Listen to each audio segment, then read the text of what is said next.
یہ رسول اللہ صلی اللہ علیہ وسلم کے ارشادات ہیں دعا کے متعلق کہ دعا سب سے نافع دوا ہے، من انفع الادویہ، سب سے نفع بخش دوا ہے.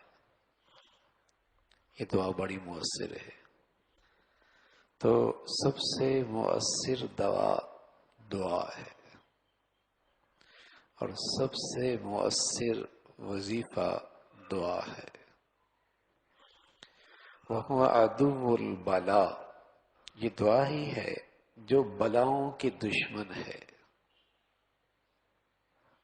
يُدَافِعُهُ وَيُعَالِجُهُ، یہ بلاؤں کو دفع بھی کرتی ہے، یہ دوا ان کا علاج بھی کرتی ہے. وَيَمْنَعُ نُزُولَهُ، ان بلاؤں کو اترنے سے روکتی بھی ہے. وَيَرْفَعُهُ، اور اٹھا بھی لیتی ہے بلاؤں کو.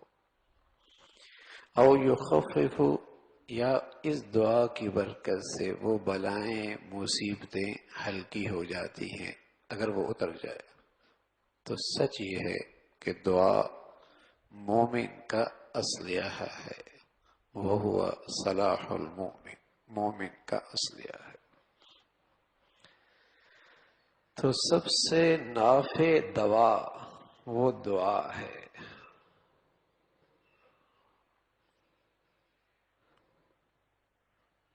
آج امت نے اس نسخے کو چھوڑ رکھا ہے، اس وظیفے کو چھوڑ رکھا ہے، اس کی طرف توجہ نہیں ہے کہ دعا کتنا مؤثر وظیفہ ہے. سب سے نفع بخش دوا دعا ہے. اللہ کے نبی صلی اللہ علیہ وسلم فرمان لگے لا یغنی حذر من قدر، کوئی چیز آدمی کو تقدیر سے نہیں بچا سکتی. ہاں، دعا ایسی چیز ہے جو بلائیں اترنے والی ہوں یا اتر چکی ہوں، ان دونوں کے لیے مؤثر ہے.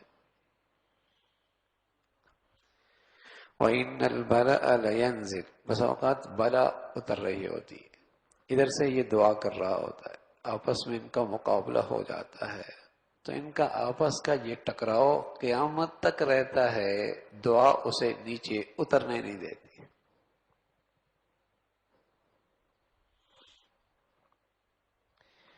اللہ کے نبی فرمانے لگے صلی اللہ علیہ وسلم کہ دعا نفع دیتی ہے، جو بلائیں مصیبتیں آ چکی ہیں ان کے لیے بھی، جو نہیں آئیں ان کے لیے بھی. پھر فرمایا فَعَلَيْكُمْ عِبَادَ اللَّهِ بِالدُّعَا، اے اللہ کے بندو تمہارے لیے دعا ایک لازمی وظیفہ ہے. اس کہتے ہیں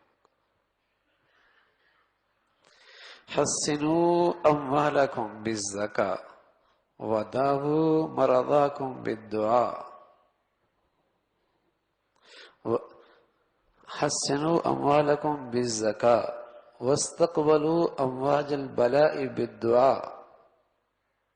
اگر آنے والی مصیبتوں کا رکاوٹ چاہتے ہو دعاؤں کا اہتمام کرو. وَاسْتَقْبَلُوا أَمْوَاجَ الْبَلَاءِ بِالدُّعَاءِ وَالتَّضَرُّعِ، عاجزی کر کے گڑ گڑا کر اللہ کے سامنے یہ چیز آنے والے مصائب کو، پریشانیوں کو، بلاؤں کو، آفات کو، آزمائشوں کو روک دیتی.